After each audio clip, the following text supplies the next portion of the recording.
느헤미야 이 큐티 그 강해가 15년 만에 개정판으로 다시 나왔는데 똑같은 책이 아니고 여러 가지가 이제 많이 달라졌으니까 이게 느헤미야 많이 가정아 살아나라 가정하나 그 기뻐하라. 네, 정말 치유되신 가정들의 많은 간증이 또 이렇게 쓰였습니다.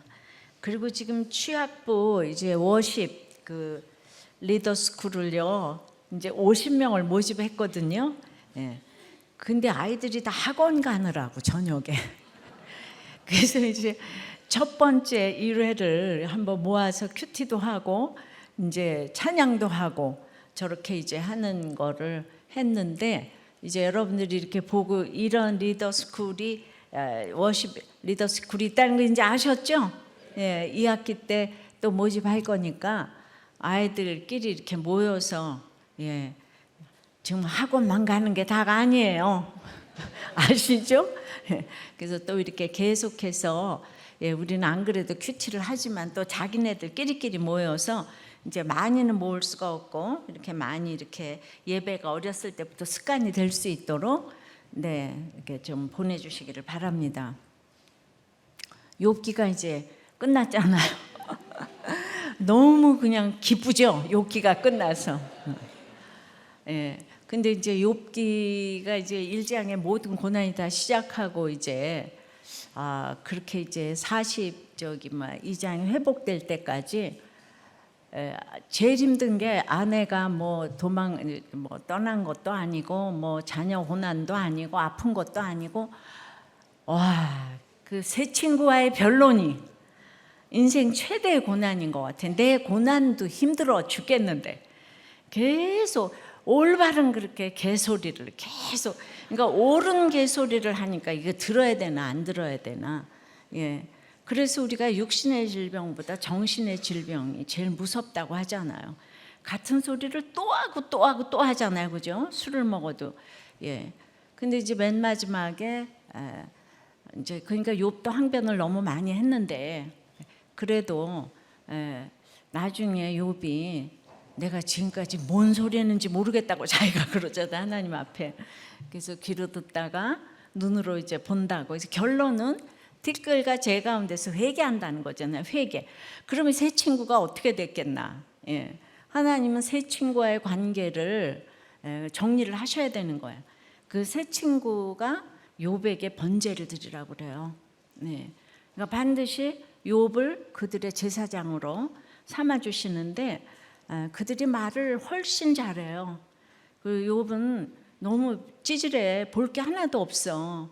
그러고 형편없는 소리를 했어도 하나님은 그 중심을 보시는 것 같아요. 올바른 소리를 해도 얘가 진짜다 가짜다를. 그래서 그런데 왜 셋은 들어가고 엘리후는 빠졌을까요? 그것이 알고 싶은데 엘리후는 조금 나서 빠졌을까요? 묵상해 보세요. 그래서 이제 그렇게 마지막에 그리고 그들이 번제를 드리니까 욥이 또 있잖아요. 이 관계가 해결이 됐잖아요. 용서를 했잖아요. 그러니까 우리의 마지막은 어떤 경우에도 서로 용서를 해야 되는 거예요. 친구들을 용서를 해야 되고 그 일이 우리 가운데. 그런데 오늘 이제 호세아가 시작이 됐는데 망하기 직전에 호세아 선지자는 그냥 이스르엘 하나님이 멸하셨대요. 아들 이름이. 그다음에 로루하마 긍휼히 여기지 않으셨대요. 로함이 내 백성이 아니래요. 이런 자녀들을 데리고 키워가라는 거예요. 이랬을 때 수많은 변론이 우리 가운데 있어지고 그래도 하나님은 우리를 멸하시기 위해서가 아니라 한 왕, 그 가운데서 한 왕 예수 그리스도를 세우시기 위함이라고 그래요. 그러니까 여러분들이 아무리 힘든 자녀가 있고 가족이 있어도 한 왕 예수 그리스도를 세우기 위해서 우리 자녀들이 식구들이 수고하는 줄 믿습니다. 그러니까 이게 욥기하고 지금 이어지는 시리즈예요. 욥이 끝나고 호세아가 시작이 돼서 대충 개론을 여전한 방식으로 큐티 또 이제 열심히 하시고, 그래서 오늘은 이제 빛내리 교회에 정찬수 목사님이 오셨는데, 그 달라스는 워낙 성경 강해로 굉장히 그 유명한 지역이에요. 달라스 신학교도 굉장히 말씀 강해로 유명하고, 이 빛내리 교회가 또 달라스에서 가장 빛나는 교회고 말씀 강해로 굉장히 그 유명한 교회고. 그런데 글쎄 큐티인을 쓰시잖아요. 그래서 사실 저도 잘 모르는데 한국에 오셨다고 그래서 무조건 모신 거죠. 저는 그냥 이렇게 말씀으로 교제하는 거가 너무 이제 감사해서 우리 정찬수 목사님 나오시겠습니다. 뵙게 돼서 반갑습니다. 제 이름은 정찬수고요. 존경하는 우리 김양재 목사님 목회하시는 우리들 교회, 또 말씀으로 양육되고 훈련되신 성도님들 앞에서 말씀을 나누게 돼서 너무 감사하고 영광입니다. 저를 소개해드리고 나서 어떤 분들은 내가 이찬수는 아는데 정찬수는 또 뭐냐 그런 생각을 하실 분이 계실 텐데요. 사실은 여러분들이 모르시는 게 있어요. 진짜 찬수는 접니다. 제가 정찬수잖아요. 정찬수. 진짜 찬수예요. 여기 이찬수 목사님도 인정하신 거예요. 이거는. 어쨌든 간에 여러분, 제가 달라스에서 목회를 지금 담임 목회를 9년 하고 있고요. 미국에 간 지는 제가 28살 때 미국에 갔는데 공부하러 갔어요. 미국 목회를 이민 목회를 한다니까 우리 김양재 목사님이 1.5세가 아니냐라고 얘기하시는데 저는 1.5세 아니고요. 영어를 잘하냐 그러시는데 영어도 못해요. 그러니까 저는 미국에 오래 사니까 늘 제가 만나는 분들 한국 분들이니까요. 시간이 지나면 지날수록 한국말도 못하고 영어도 못하고 뭐 제대로 하는 게 하나도 없구나라는 생각이 들었습니다. 작년 가을에 이제 김한효 목사님이 저에게 오셔서 같이 교제하면서 큐티인을 소개시켜 주셨어요. 그래서 저는 큐티인이라는 게 있는지도 몰랐거든요. 근데 이런 또 교재가 있었구나. 너무너무 좋은 교재라고 말씀하셨고, 특별히 또 영어 번역도 잘 돼 있다고 말씀하셨어요. 그래서 제가 이제 책을 가지고 샘플을 보내주셔서 보니까 너무너무 좋은 건 뭐냐면 성도님들의 간증이 매일마다 이렇게 나온다는 거였어요.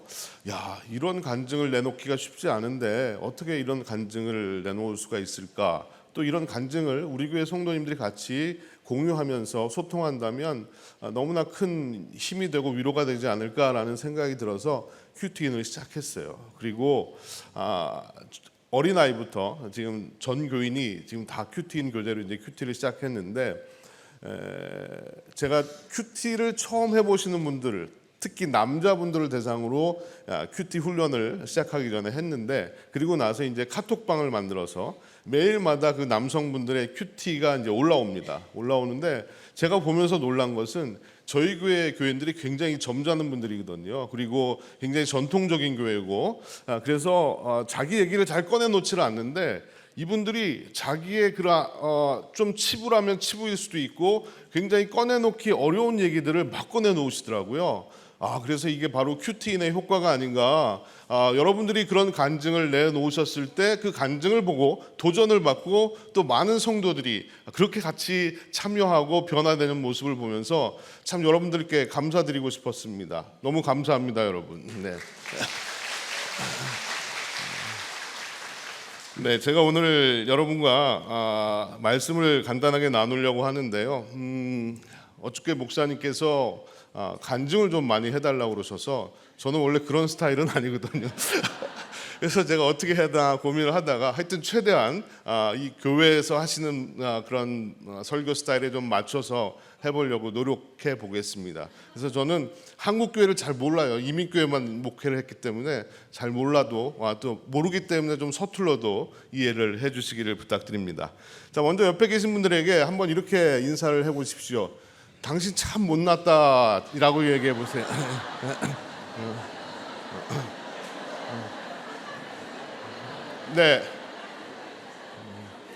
못났다는데 왜 이렇게 좋아하세요, 다들? 희한한 분들이네. 이게 좋아하시는 분들은 진짜 못난 바보거나 아니면 정말 예수님께 묶여 있는 분이거나 둘 중에 하나인 것 같은데 아마 후자일이라고 저는 생각을 합니다. 우리는 못났다, 모자란다, 약하다라는 말을 굉장히 듣기 싫어합니다. 그래서 좀 더 내가 강하게 돼야 되겠다, 내가 또 남들보다 뛰어나야 된다라는 생각을 가지고 살아요. 근데 제가 어느 순간에 이 약하다는 것이 과연 나쁜 것인가라는 그런 고민에 빠지게 됐어요. 약하다는 것이 나쁜 것인가? 왜 사람들은 강한 것만 좋아하고 큰 것만 좋아하고 많은 것만 좋아할까? 그런 생각이 들었는데 그것이 아마도 우리가 너무나 이 자본주의 사회에서 크고 강한 것만을 강조하는 것에 쇠뇌당하고 익숙해 있기 때문에 예수를 믿는 우리들도 역시 변함없이 강하고 또 큰 것, 많은 것만을 추구하는 것이 아닐까라는 생각을 해보았습니다. 근데 오늘 본문을 보시면요, 사도 바울이 우리에게 전혀 다른 이야기를 하고 있어요.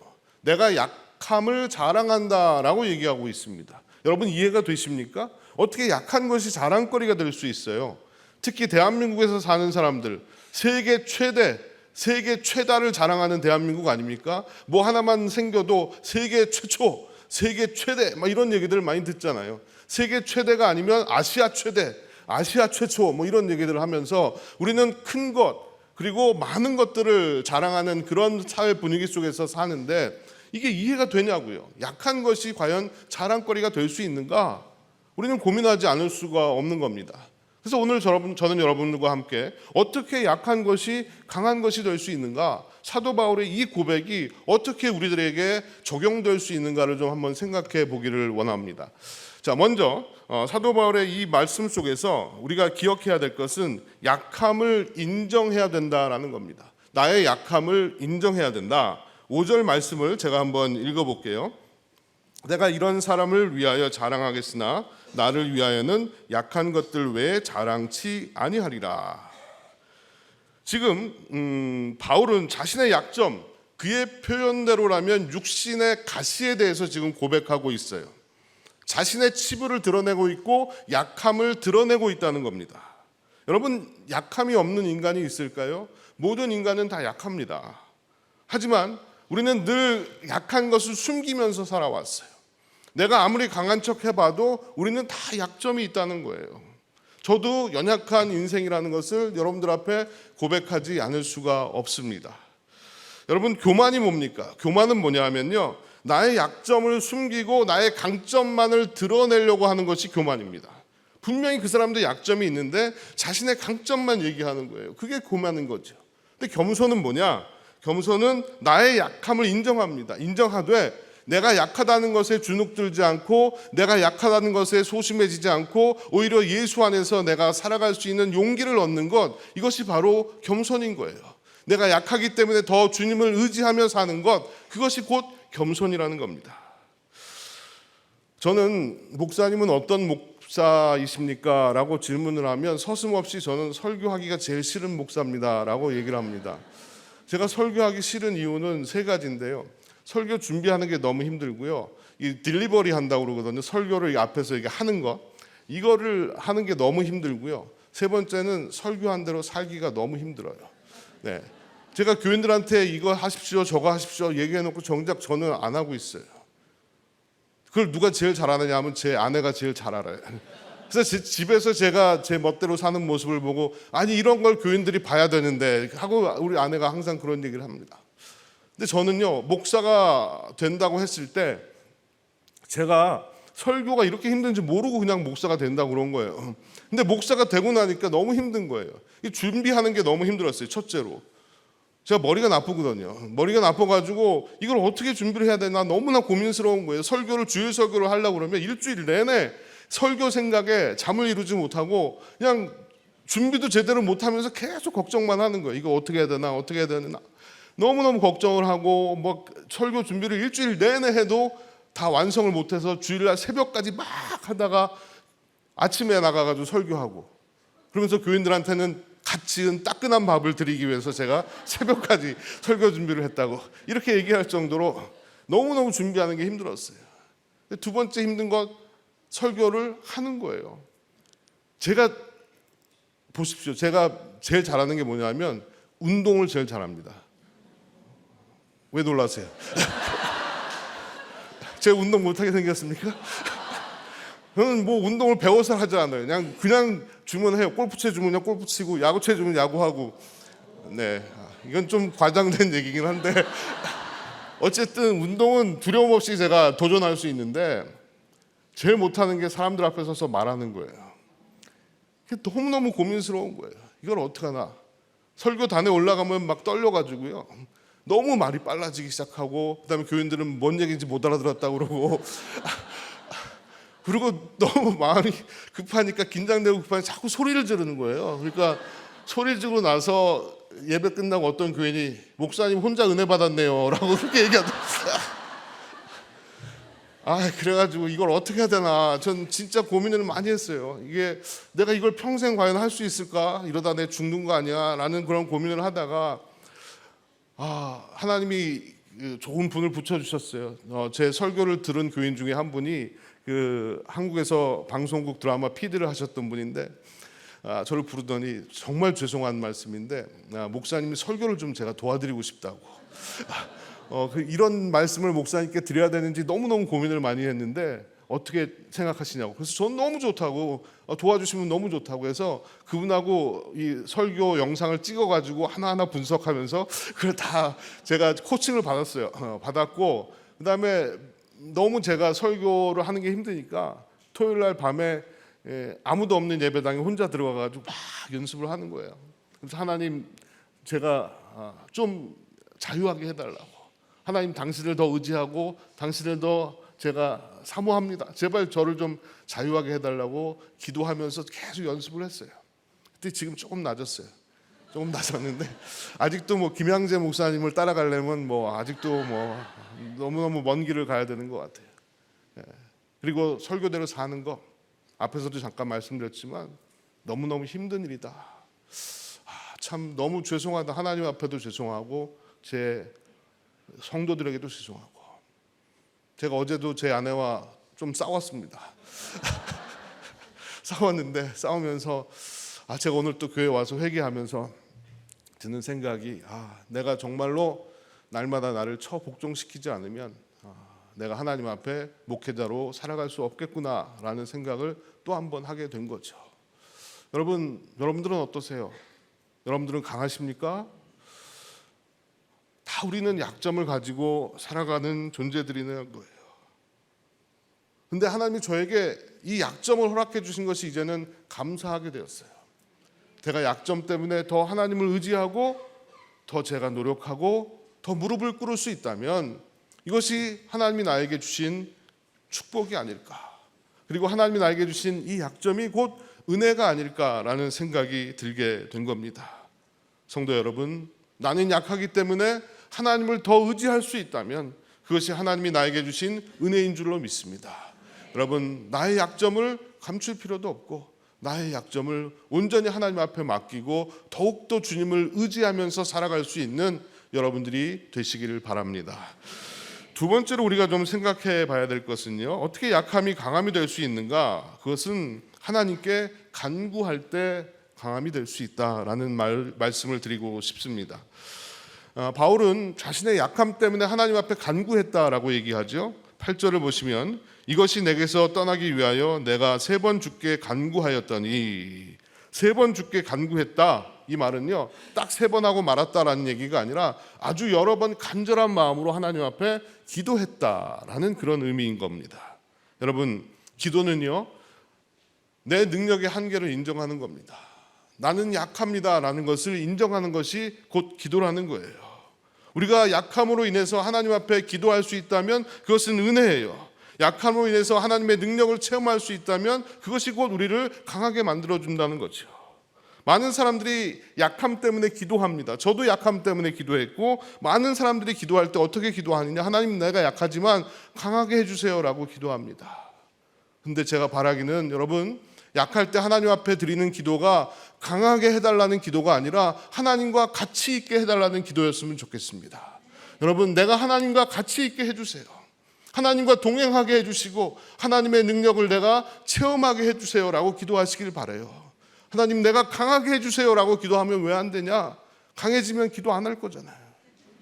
내가 강해지고 나면 기도 안 할 거잖아요, 여러분. 강해지면요, 변하더라고요. 강해지면 변해요. 내가 돈이 많이 생기고 내가 권력이 생기고 힘이 생기고 그러면 우리는 여지없이 타락하더라고요. 권력의 속성이 타락이에요. 힘을 가지면 타락하게 되더라는 거예요. 그게 은혜가 아니잖아요. 그게 복이 아니잖아요. 여러분, 중세시대 교회의 힘이 너무너무 강해지다 보니까 이슬람을 정벌하겠다고 십자군을 만들어서 자신의 강함을 내세우려고 했지만 하나님은 그것을 허락하지 않으셨어요. 총칼의 강함을 보이려고 했지만 그것이 능력이 아니라는 것을 보여주셨어요. 여러분, 능력은 무엇입니까? 바로 십자가가 능력이라는 겁니다. 여러분, 십자가가 너무나도 약해 보이고 초라해 보이고 보잘것없어 보이지만 곧 그 십자가가 능력이라는 것을 우리가 믿고 나아가는 것이 바로 믿음이라는 거예요. 여러분, 강한 것은 큰 의미가 없습니다. 내가 강해지면 점점 하나님과 멀어지고 점점 그 강함을 가지고 나쁜 짓을 하더라고요. 나쁜 짓을 해요. 여러분, 바울의 이 기도에 대한 하나님의 응답 우리가 꼭 기억해야 합니다. 제가 미국 유학을 처음 갔는데요, 굉장히 힘든 시간들을 보냈습니다. 지금 유학생들하고 좀 상황이 좀 달랐지만 애를 미국 가서 이제 낳고 가족이 생기고 공부를 해야 되는데요, 생활이 안 되는 거예요. 그래서 일을 또 해야 되는 그런 상황이 생겼고요. 어느 날 제 아내가 쌀이 떨어졌다는 얘기를 하더라고요. 그래서 앞이 캄캄해지더라고요. 쌀이 떨어졌으면 이거 어떻게 살아야 되나. 그래서 이제 나가서 일을 하기 시작했어요. 근데 원래 유학생들은 일하면 안 되거든요. 불법을 해요. 근데 이건 생존을 생각하니까 안 할 수가 없었어요. 근데 저는 불법을 저지른 목사입니다. 어쨌든. 근데 일을 하다 보니까 공부를 또 소홀히 하게 되는 거예요. 야, 이걸 어떻게 해야 되나 라고 고민하면서 시간은 점점 흘러가고, 제 친구들은 다 목사 안수 받고 담임 목사 됐다고 그러고 또 좋은 목회자를 찾아갔다고 그러고, 근데 저는 여전히 그냥 신학생인 거예요. 내가 왜 미국에 왔지? 내가 일하려고 미국에 왔나? 고민에 빠지기 시작한 거죠. 나는 분명히 공부를 하고 목회자가 되기 위해서 여기 왔는데 왜 나는 이러고 사는가라는 생각에 너무 자책감이 들고 힘들었어요. 하나님, 저 빨리 공부 끝내고 목사 되게 해주세요 라고 기도하면서 그날도 이제 차를 몰고 하이웨이를 달려서 일을 가는데 하나님께서 이렇게 응답을 해주시더라고요. 그 크리스천 라디오를 틀었는데 그 라디오에서 어떤 찬양이 나왔냐면 그 돈 모엔이라는 찬양 사역자가 있는데 He will make a way 하는 그 찬양이 흘러나오는 거예요. 근데 그때 제가 영어도 잘 못했을 때인데 그 찬양의 가사가 너무나 또렷하게 들리는 거예요. 그분이 나를 위해서 길을 예비해 주신다. 그분이 나를 위해서 길을 예비해 주신다. 너의 길을 위해서 그분이 오늘도 힘쓰고 애쓰고 계신다. 그 찬양을 듣는 순간 눈물이 펑펑 쏟아지는데 운전을 할 수가 없을 정도로 막 눈물이 막 쏟아져 내리는 거예요. 그래서 고속도로였기 때문에 제가 그 상태로는 더 이상 운전하면 안 되겠더라고요. 갓길에다 차를 세워두고 펑펑 울었어요. 하나님이 내가 빠른 하나님의 응답을 구하고 하나님 제가 빨리 목사 되게 해주세요라고 기도했지만 하나님은 그런 응답이 아니라 내가 너를 알고 너의 길을 인도하겠다라는 그런 응답을 저에게 허락해 주셨던 거죠. 사도 바울도 하나님 앞에 기도했습니다. 하나님, 내 가시가 좀 없어지게 해주세요라고 하나님 앞에 기도했는데 하나님 뭐라고 응답하셨습니까? 은혜가 족하다. 은혜가 족하다라고 말씀해 주셨습니다. 여러분, 이게 기도 응답이라고 생각하세요? 내가 하나님 앞에 이거 해주세요라고 했는데 하나님 전혀 딴소리를 하고 계시잖아요. 그런데 이게 기도 응답이에요. 너무나 나를 사랑하시고 바울을 사랑하셨던 그 하나님께서 주신 기도의 응답이라는 거예요. 우리는요, 기도 응답이라고 하면은요, 내가 원하는 대로, 내가 바라는 대로 되는 것이 기도 응답이라고 생각하는데 익숙해 있지만요, 진정한 기도 응답은 뭐냐? 하나님의 뜻을 찾아가는 것, 하나님의 뜻을 깨닫게 되는 것이 바로 기도 응답인 줄로 믿습니다. 여러분, 진정으로 하나님께서 우리를 사랑하시고 우리의 삶을 인도해 주십니다. 내가 원하고 바라는 것들대로 일이 풀리지 않고 진행되지 않는다 할지라도 그것이 하나님의 응답이에요. 나를 사랑하시는 하나님의 응답임을 여러분은 믿으셔야 된다는 겁니다. 여러분, 하나님 앞에 내가 기도한 대로 이루어졌다면 그것은 내 믿음이 좋아서도 아니고요, 또 내 기도가 강력해서도 아닙니다. 그것은 하나님이 나를 사랑하시기 때문이에요. 하나님이 나를 사랑하셔서 응답해 주신 거예요. 그리고 여러분들이 기도한 대로 무엇인가 이루어지지 않았다면 그것이 기도 응답을 못 받은 것이 아니라 하나님이 여러분들을 사랑하시기 때문에 그 길로 인도해 주시는 겁니다. 여러분, 잊지 마십시오. 기도한 대로 이루어지는 것도, 기도한 대로 이루어지지 않는 것도 하나님의 사랑의 응답인 겁니다. 여러분, 약할 때 기도하십시오. 기도에서 내가 강해지려고 하는 것이 아니라 하나님의 뜻을 깨닫게 해달라고 기도하십시오. 그러면 하나님께서 분명히 당신의 뜻을 여러분 한 분 한 분에게 가르쳐 주시고 인도해 주실 줄로 믿습니다. 여러분, 지금 어떤 약함 때문에 고민하고 아파하고 계십니까? 자녀들의 약함 때문에, 가정의 약함 때문에, 내 건강의 약함 때문에 기도하고 계십니까? 하나님께서 반드시 여러분들에게 깨닫게 해주실 겁니다. 왜 하나님이 이렇게 하시는지, 왜 하나님이 이렇게 인도하시는지, 내 마음처럼 왜 빨리빨리 일이 진행되지 않는지를 하나님이 하나하나씩 깨닫게 해 주실 겁니다. 그 믿음으로 더욱더 하나님 앞에 간구하고 기도하시는 우리들 교회 성도님들 되시기를 축원드립니다. 세 번째로, 어떻게 약함이 강함이 될 수 있을까? 약함을 기뻐할 때 약함이 강함이 될 수가 있습니다. 바울이 자신이 원하던 기도 응답이 아니라 은혜가 족하다라는 기도 응답을 받은 후에 그가 도리어 크게 기뻐했다라고 고백합니다. 또 10절에 보시면, 그러므로 내가 그리스도를 위하여 약한 것들과 능욕과 궁핍과 핍박과 곤란을 기뻐하노니라고 말합니다. 그러면 왜 기뻤을까요? 원하는 대로 된 것이 하나도 없는데. 바울이 기뻤던 이유는 하나님의 뜻을 깨달았기 때문에 기뻤던 겁니다. 하나님의 사랑이 나를 향하고 있다는 것을 알았기 때문에 기뻤던 거예요. 여러분, 저는 이것을 바로 주님 안에서 누리는 기쁨이라고 말씀드리고 싶습니다. 원하는 것이 이루어져서 기쁜 것은 누구나에게나 있는 거예요. 그 기쁨은 누구에게나 있어요. 내가 원하고 바라던 것이 이루어졌어요. 여러분 기쁘시잖아요. 누구에게나 있는 거예요. 그런데 그 기쁨은 금방 사라지고 말더라는 거죠. 여러분, 수십 년 전에 대학에 합격하셨을 때 기쁘셨잖아요. 그 기쁨이 지금도 있습니까? 자다가도 내가 대학에 합격했어 라고 막 기뻐가지고 막 벌떡벌떡 일어나세요? 다 사라지잖아요. 결혼할 때 얼마나 기쁘셨어요? 너무너무 기뻤잖아요. 얼굴만 봐도 기뻤잖아요. 근데 지금 얼굴만 봐도 기쁘세요? 금방금방 사라지잖아요. 내가 원하는 것이 이루어졌을 때 누릴 수 있는 기쁨은요, 오래 못 가요. 오래 못 갑니다. 금방 사라져요. 그리고 우리는 또 다른 원함으로 채우려고 그래요. 끝이 없어요. 바라고 원하는 것이 또 채워져야 되고 또 채워져야 되고 또 채워져야 되는 거예요. 그러나 주 안에서 누리는 기쁨은 다르다는 거예요. 요한복음 15장 11절에 예수님이 이런 말씀을 하시죠. 내가 이것을 너희에게 말한 것은 나의 기쁨이 너희 안에 있어 너희 기쁨이 가득 넘치게 하려는 것이다. 저는 이 기쁨을 이해할 수 없는 기쁨이라고 말씀드리고 싶어요.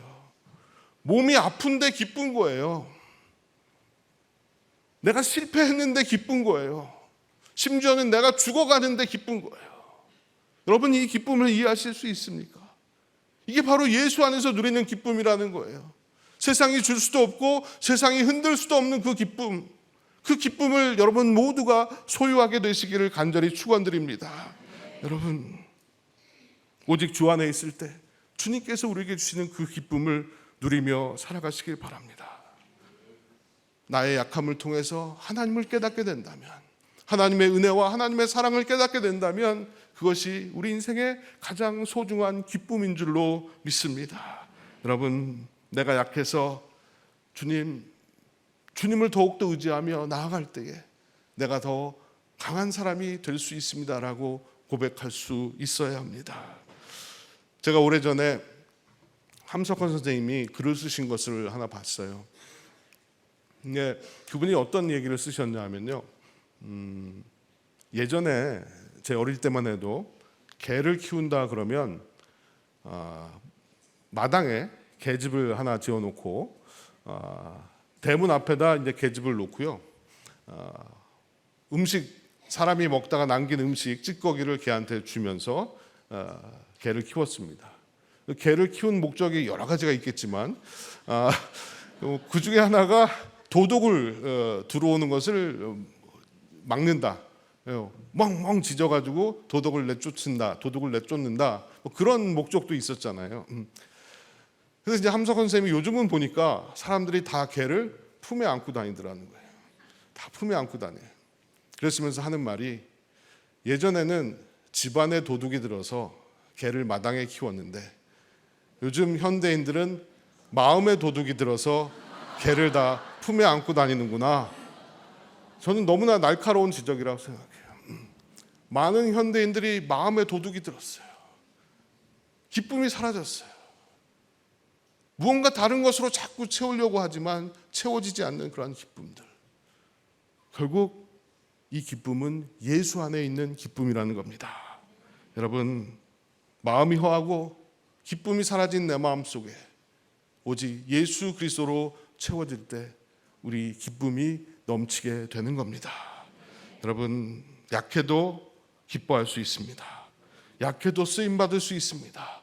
약해도 승리할 수 있습니다. 그 이유는 예수 그리스도 때문입니다. 바울은 고린도후서 4장 7절에서 이런 말을 하죠. 우리가 이 보배를 질그릇에 가졌으니 이는 능력의 심히 큰 것이 하나님께 있고 우리에게 있지 아니함을 알게 하려 함이라. 여러분, 우리는 질그릇과 같은 존재들입니다. 약한 자들이에요. 쉽게 깨어집니다. 쉽게 깨어져요. 내가 아무리 강하다고 자랑해도 쉽게 깨어지고 맙니다. 우리가 코로나 바이러스 기간을 지나면서 그 눈에 보이지도 않는 조그만 세균이 우리 몸에 들어가면, 그 바이러스가 우리 안에 들어가면 사람들이 푹푹 쓰러지고 죽어나가잖아요. 얼마나 우리가 연약한 존재들입니까? 쉽게 상처받고 쉽게 깨어지고 마는 그런 자들이 우리라는 거예요. 그런데요, 그 안에 보배가 담겨져 있어요. 보배가 담겨져 있어요. 보배이신 예수 그리스도가 담겨져 있다는 거예요. 중요한 것은 그릇이 아니라 그 안에 무엇이 담겨져 있느냐가 중요한 겁니다. 우리는 자꾸 좋은 그릇을 만들려고 그래요. 금그릇이 되려고 합니다. 나는 흙수저로 태어났기 때문에 금수저가 돼야 된다. 자꾸 그릇을 바꾸려고 하는데, 여러분, 그릇을 바꾸는 것보다 더 중요한 것은 그 안에 내용물이 뭐가 들어있느냐가 중요하다는 거죠. 명품 가방이 있다고 생각해 보세요. 수천만 원짜리 명품 가방이 있는데 그 안에다가 온갖 쓰레기를 잔뜩 집어넣어 놓으면 그 가방은 더 이상 명품 가방이 아니에요. 쓰레기 가방이에요. 쓰레기 가방. 그런데 여러분들이 쓰레기 버릴 때 쓰시는 그 종량제 봉투인가요? 뭐 그 쓰레기 봉투 안에 온갖 금은 보화가 다 들어가 있다라고 생각해 보십시오. 그 쓰레기 봉투를 제가 여러분들에게 드리면 받으시겠어요? 그럼요, 받죠. 그건 쓰레기 봉투가 아니라 금은 보화가 들어있기 때문에 이게 중요한 겁니다, 여러분. 우리는 자꾸 큰 그릇을 만들고 금그릇을 만들려고 애쓰고 노력하면서 하는데 그게 중요한 게 아니에요. 그 안에 무엇이 담겨져 있느냐가 중요하다는 거예요. 그래서 믿음이란 뭐냐? 내가 금그릇이 되기 위한 싸움이 아니라 내 안에 보배이신 예수 그리스도를 담는 싸움이 바로 믿음이라는 겁니다. 달라스는요, 날씨가 많이 더워요. 여름에는 뭐 작년 여름 같은 경우는 40도 이상이 거의 한 달가량 계속 지속됐어요. 겨울도 그렇게 춥지는 않은데 가끔 영하로 떨어진다거나 아주 가끔 눈발이 조금 날리는 정도, 요 정도인데 한 몇 년 전에 겨울인데 한파가 몰아닥친 거예요. 그러니까 아무런 대책이 없어요. 대책이 없어가지고 그때 발전소도 얼어버렸어요. 그래서 전기 공급이 안 되는 거예요. 21세기에 미국에서 전기 공급이 안 된다는 생각은 상상도 못 했는데, 근데 전기가 안 들어오니까 할 수 없는 게 너무 많더라고요. 모든 게 다 전기와 연결되어 있기 때문에 심지어는 인터넷도 안 돼요. 그리고 저는 가스 레인지는 될 줄 알았는데 그것도 안 돼요. 이게 스파크를 튀기는데 뭐 전기가 또 공급이 돼야 된다고 그러더라고요. 그래서 뭐 라면에다가 뭐 이렇게 그 일회용 그 버너 같은 데다 이 라면 끓여 먹고 이제 그렇게 며칠을 지냈는데, 밤이 되니까 캄캄하죠. 그러니까 뭐 플래시라이트를 튼다든지 아니면 촛불을 켜야 되는데, 제가 그러면서 깨달은 게 하나 있어요. 저는 그동안 제가 눈이 좋아서 세상을 본다고 생각했거든요. 내가 눈이 있고 눈이 좋아서 사람도 보고 나무도 보고 하늘도 볼 수 있다라고 생각을 했는데 그게 아니더라고요. 빛이 없으니까 볼 수가 없어요. 아무리 눈이 좋아도 빛이 없으니 세상이 보이지가 않는 거예요. 여러분, 우리 인생의 빛이 무엇입니까? 예수 그리스도이십니다.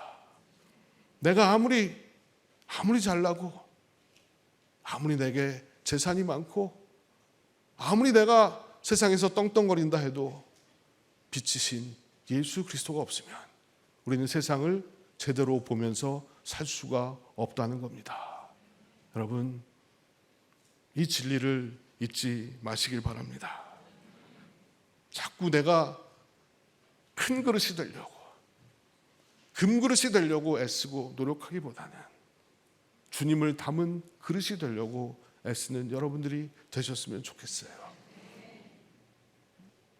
제가 목회를 하면서 늘 제 마음 가운데 갈증은요, 나는 언제 유명해지나?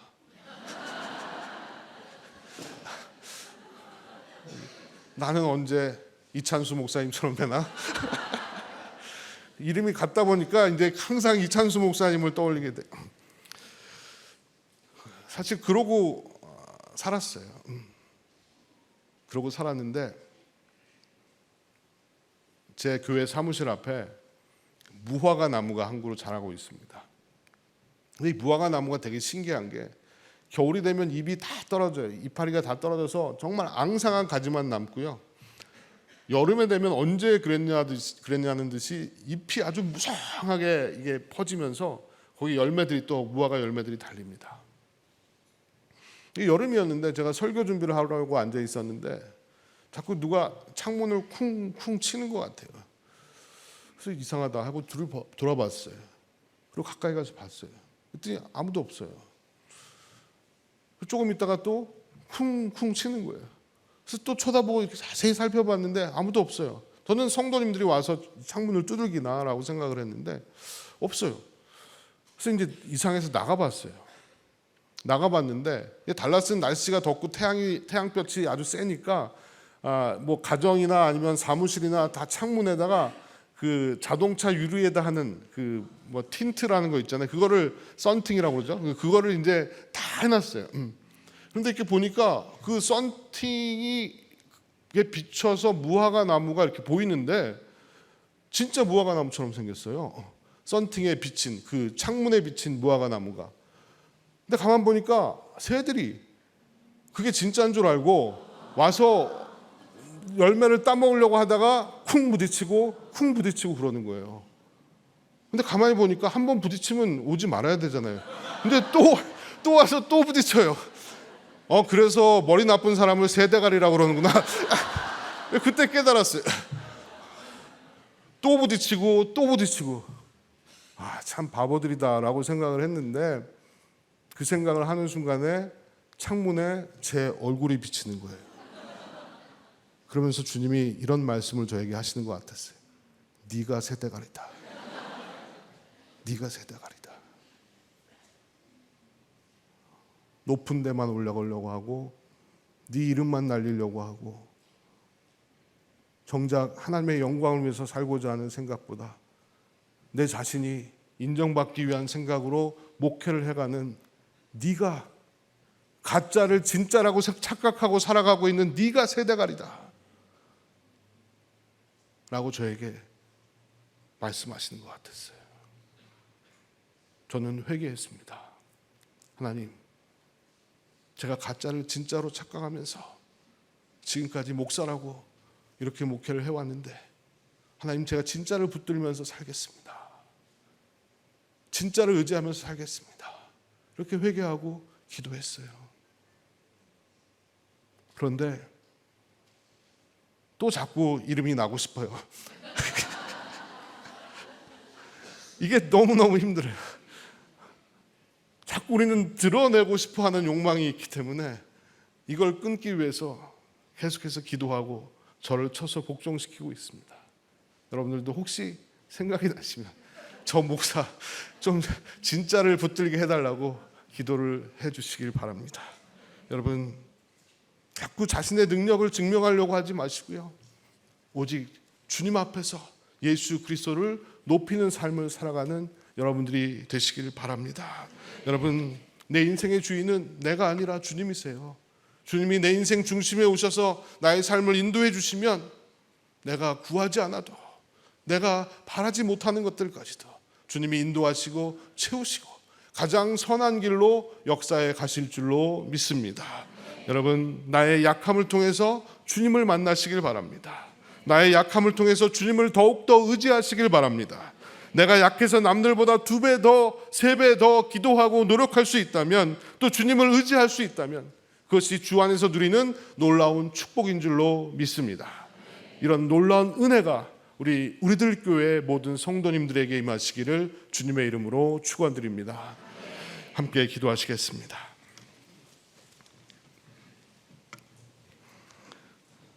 살아계신 주님,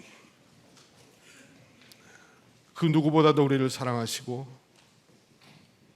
우리를 사랑하셨기에 당신의 독생자 예수 그리스도를 십자가에 내어주시고 죽기까지 우리를 사랑하여 주신 줄로 믿습니다.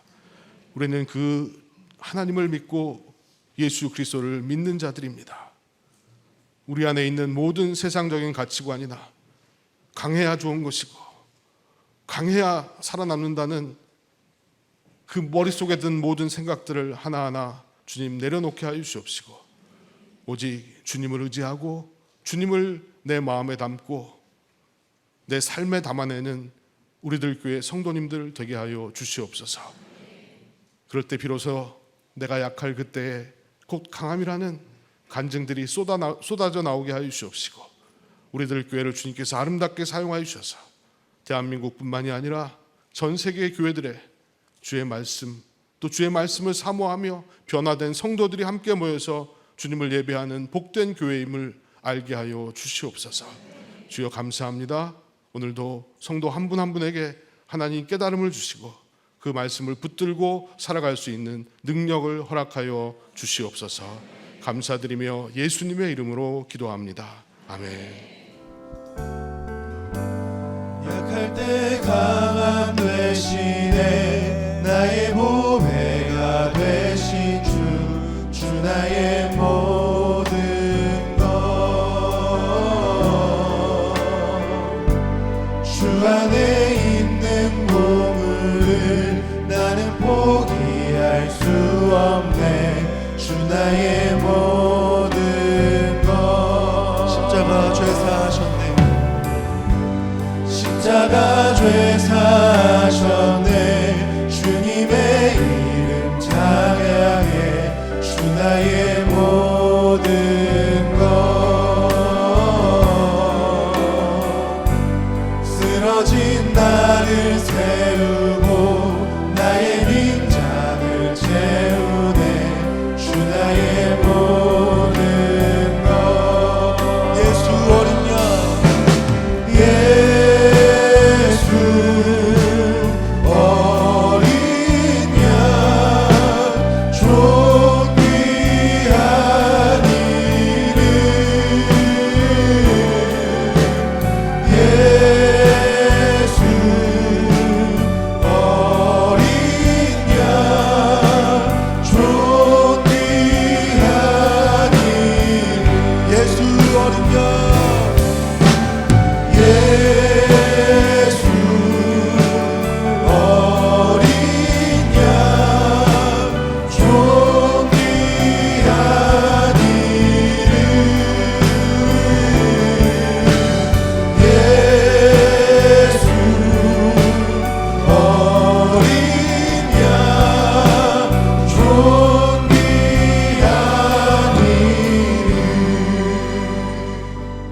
들은 말씀을 놓고 기도하실 텐데, 강하게 해달라는 기도가 아니라 나의 약함을 인정하고 주님께 함께 해달라는 기도합시다. 첫째로 가정을 위해서 기도하며 나가겠습니다. 아합의 집이 완전히 끝날 수밖에 없었던 건 그들에게는 단 한 번의 회개가 없었기 때문입니다. 하나님을 두려워한 것이 아니라 이세벨을 두려워했고 마지막까지 예후의 편지를 두려워했기 때문입니다. 낭떠러지로 떠내려가고 있는 우리의 가정을 살리기 위해서는 반드시 나의 회개가 필요한 줄 믿습니다. 내가 피해자가 아니라 내가 남편을 무시했고, 내가 아내를 외롭게 했고, 내가 자녀를 괴롭혔던 가해자임을 고백합시다. 이제 함께 기도하실 때, 주님, 아직도 피해자라만 생각했던 나의 완악한 마음을 내려놓게 하여 주시옵소서. 주님의 약속을 의심하고 내 배우자는 절대 변하지 않을 것이라는 불신앙을 용서하여 주시옵소서. 나의 진정한 회개를 통해서 하나님이 허락하신 이 가정을 살려주시고 책임져 주시옵소서. 다 함께 주여 한번 부르시고 간절한 마음으로 기도하며 나아갑니다.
계속해서 교회를 위해서 기도하며 나아가겠습니다. 교회가 교회되기 위해서는 나의 약함을 인정하고 하나님을 두려워해야 합니다. 예배가 예배되기 위해서는 나를 사랑하는 것이 아니라 예수님을 사랑해야 될 줄 믿습니다. 이 시간 기도하실 때, 주님, 우리가 이 교회를 건강하게 세우는 것이 아니라 우리가 먼저 우리의 한계를 인정하게 하여 주시고 하나님이 이 교회를 책임져 주시고 사용하여 주시옵소서. 우리들 교회가 감당하는 국내 해외 뜬기들 가운데 기름 부어 주셔서 한 가정을 살리고 한 교회를 살리는 데 쓰임받는 교회 되게 하여 주시옵소서. 특별히 담임 목사님 위해서 기도합니다. 주님, 담임 목사님 건강 지켜주시고 강에서 바다로 나아가는 사역 가운데 성령의 기름을 부어 주시옵소서. 교회의 미래인 다음 세대가 예수님을 모른다고 고백하는 다른 세대가 되는 것이 아니라 예수님을 사랑한다고 고백하는 믿음의 세대로 자라날 수 있도록 주님 역사하여 주시고 성령의 기름을 부어 주시옵소서. 다 함께 주여 한번 부르시고 간절한 마음으로 기도하며 나아갑니다.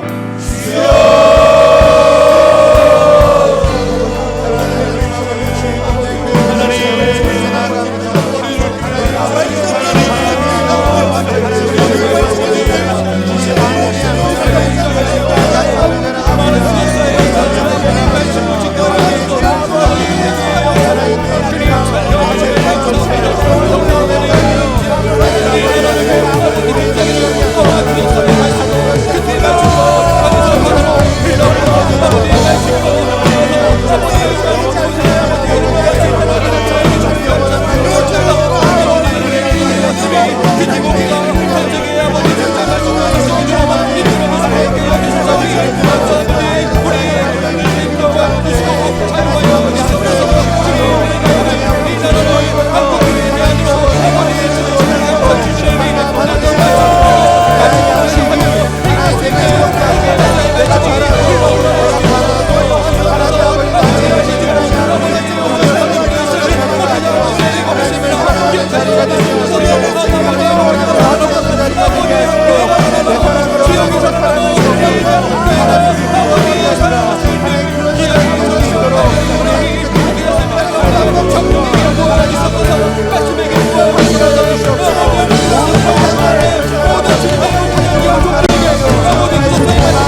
아버지 말씀하여 구속사의 말씀이 아버지 하나의 말로 올려. 마지막으로 나라를 위해서 기도하며 나갑시다. 어제 한 청소년 친구가 중간고사를 망쳤다는 이유로 옥상에 올라가는 사건이 있었습니다. 누가 이 친구를 옥상으로 올라가게 만들었습니까? 바로 우리입니다. 바로 나입니다. 내가 자녀들에게 경쟁을 가르쳤고, 내가 자녀들에게 살아남는 법을 가르쳤던 가해자의 힘을 고백합시다. 요아를 떠나 음란한 여자를 맞이하고 음란한 자식을 낳고 있는 북이스라엘과 남유다의 모습이 오늘날 한국 사회의 모습입니다. 그렇기 때문에 우리는 정말 애통하는 마음으로 눈물로 이 나라를 위해서 기도해야 될 줄 믿습니다. 이 시간 기도했을 때 주님, 까마귀 새끼와 같이 둥지에서 허우적거리며 울부짖는 이 나라를 불쌍히 여겨 주시옵소서. 창조 질서를 파괴하고 가정관을 무너뜨리는 모든 악법들을 막아 주시옵소서. 하나님을 두려워하고 말씀으로 살아가는 위정자를 세워주셔서 세속사가 아닌 구속사를 써내려가는 나라 될 수 있도록 성령 하나님 역사하여 주시고 기름 부어 주시옵소서. 다 함께 마지막으로 주여 한번 부르시고 기도하며 나아갑니다.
하나님, 알코올 중독자였던 아버지를 원망하며 살아간 죄인인데 이러한 저에게 말씀이 들리게 하여 주셔서 내가 아버지를 외롭게 했던 가해자임을 고백하는 입술을 주심에 감사드립니다. 내가 피해자가 아니라 내가 남편을 무시했고 내가 아내를 외롭게 했고 내가 자녀를 괴롭혔던 가해자임을 고백합니다. 주님, 낭떠러지로 떠내려가고 있는 우리의 가정을 기억하여 주시고 말씀을 통해 우리들의 가정을 살려 주시옵소서. 이제는 더 이상 이세벨을 두려워하는 것이 아니라 예후를 두려워하는 것이 아니라 하나님을 두려워하는 가정이 되게 하여 주시고 나의 약함을 인정하며 예수님이 주시는 참된 기쁨을 누리는 인생 되게 하여 주시옵소서. 하나님, 교회를 위해서 기도합니다. 하나님을 경외하는 교회 되게 하여 주시고 예수님을 사랑하며 성령의 바람을 타고 강에서 바다로 나아가는 거룩한 교회 되게 하여 주시옵소서. 특별히 담임 목사님의 건강을 지켜주시고 큐티 사역을 통해서 한 생명이 살아나고 한 가정이 살아나고 한 교회가 살아나고 한 나라가 살아나는 영적인 부흥을 허락하여 주시옵소서. 다음 세대를 위해서 기도합니다. 한 청소년 친구가 시험을 망쳤다는 이유로 옥상에 올라갔습니다. 하나님의 은혜로 긴 설득으로 다시 내려오게 되었지만 옥상에 올라가게 한 가해자가 정말 우리임을 고백합니다. 내가 자녀들에게 경쟁을 가르쳤고 내가 자녀들에게 성공 신화를 가르쳤던 가해자임을 고백합니다. 주님, 이 나라가 비교의식에서 벗어나게 하여 주시고 무한 경쟁을 통해 높은 정상에 올라가는 것이 성공이 아니라 내가 작은 동산이 될지라도 한 영혼을 살리는 인생이 구속사의 인생임을 가르칠 수 있는 거룩한 부모가 되게 하여 주시옵소서. 여러 가지 질병으로 인해 고통 중에 계신 성도님들이 있습니다. 요와 라파 치료자가 되신 하나님, 아픈 질병으로부터 고통받는 가운데 있는 성도님들을 기억하여 주시고 불쌍히 여겨주시고 깨끗하게 치유될 수 있는 놀라운 은혜를 더하여 주시옵소서. 그리고 그 아픈 부위가, 그 상처와 질병이 질병으로만 끝나는 것이 아니라 한 사람을 살리는 약재료가 되게 하여 주시옵소서. 특별히 불면증, 강박증, 우울증, 조울증, 조현병 등 오늘 현대를 살아가는 많은 사람들이, 많은 성도님들이 마음의 질병이 있는 사람들이 너무나도 많습니다. 우리 마음에 다 마음의 도둑이 들어서 있습니다. 주님, 말씀으로 믿고 살아가는 게 평강을 누리는 최고의 비결임을 고백하오니 하루하루 하나님의 말씀을 의지하며 살아내는 영적인 힘, 성령 충만함을 성도님들에게 더하여 주시옵소서. 우리가 약해도 쓰임받을 수 있고 우리가 약해도 한 영혼을 살릴 수 있음을 기억하면서 우리의 인생이 예수님께 쓰임받는 증인된 인생 살게 하여 주시옵소서. 이제는 우리 주 예수 그리스도의 은혜와 하나님 아버지의 무한하신 사랑과 성령 하나님의 감동감과 충만하심이 말씀으로 살아내기 원하고 약할 때 강함 되시는 그 예수님의 보혈의 능력만 의지하기 원하는 성도님들의 가정과 생업 위에 영원토록 함께 하시길 축원하옵나이다. 아멘.